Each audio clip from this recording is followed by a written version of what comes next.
Ну вот что с тобой представляет наша замечательная печурка Бранденбург, который пристроен накопительный щиток. Причем этот щиток сделан у нас двухколпаковым. То есть прогревается нижний колпак, ну и верхний.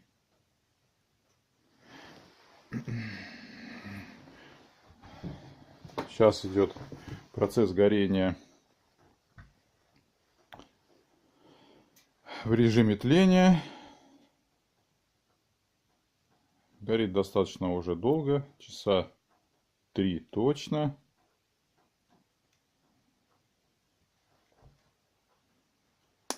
Вот. У нашего щитка есть режим летнего и зимнего, то есть накопительного горения. Все это выполняется путем работы двух задвижек. Внизу мы видим прочистную дверцу с одной стороны. Вот она. Ну и прочистная дверца, которая стоит напротив трубы. Вот если ее открыть, вот там у нас труба, куда выходят все продукты горения. А с тыльной стороны все выполнено вот таким образом. Вот сам накопительный щиток. Вот труба выходит через Т-образное колено. Причем вниз щиток уходит. Вернее, труба уходит практически до пола.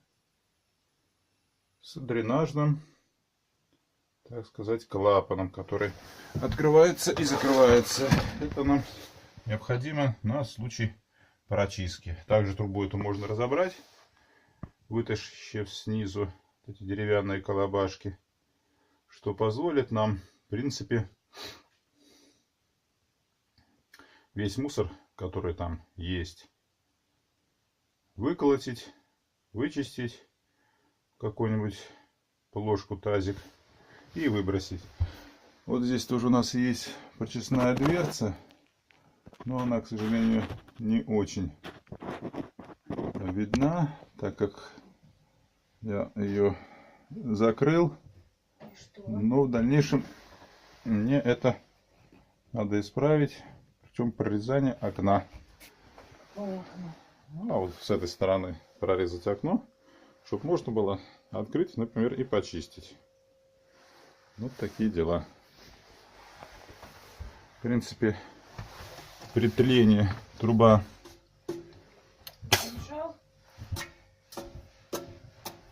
нагревается не горячее, чем утюг. И вот эта часть тоже нагрелась. Градусов может 50-60-то есть. То есть руку можно дотронуться, но горячевато. Вот я могу удержать. Вот такая конструкция у меня получилась.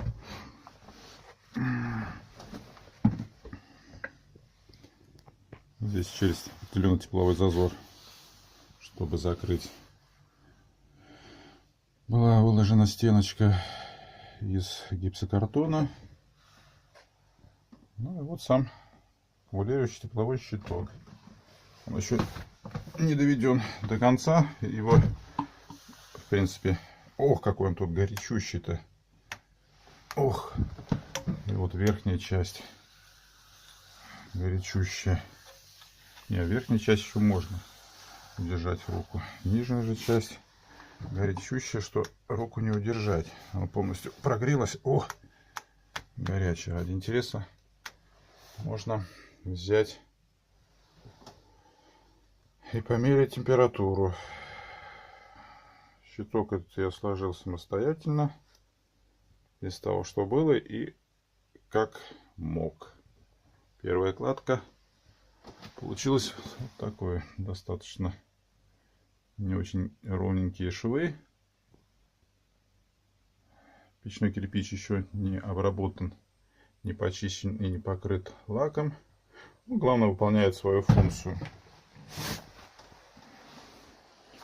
А функция, самое главное всего этого, тепло. Тепло, еще раз тепло. И тепло дает неплохое. Так что в процессе тления у нас основное тепло остается в помещении, в накопительном щитке, а на выходе, ну, такая температура газов. Причем 164 градуса. Это достаточно горячо. Обычно 130-140 градусов при нагреве. Он уже, судя по всему, так как температура очень высокая и топится 3 часа, он уже перегрет. Потому что обычно 130-140 градусов и все. Дальше ниже не опускается, несмотря ни на какие ухищрения. Путем закрытия задвижек верхних и нижних. Значит, все, что можно было получить с этого щитка за время горения 2 часов, он уже забрал. 3-й час здесь лишний. Ну и температура в помещении у нас на данный момент здесь весит градусов, достаточно жарко. Около 30 показывает. Ну а фактически, если электронный градусник подключить, то у нас температура будет поменьше. Я думаю. Ну, тоже достаточно комфортно. 23, ну 23, 24 градуса. Вот так.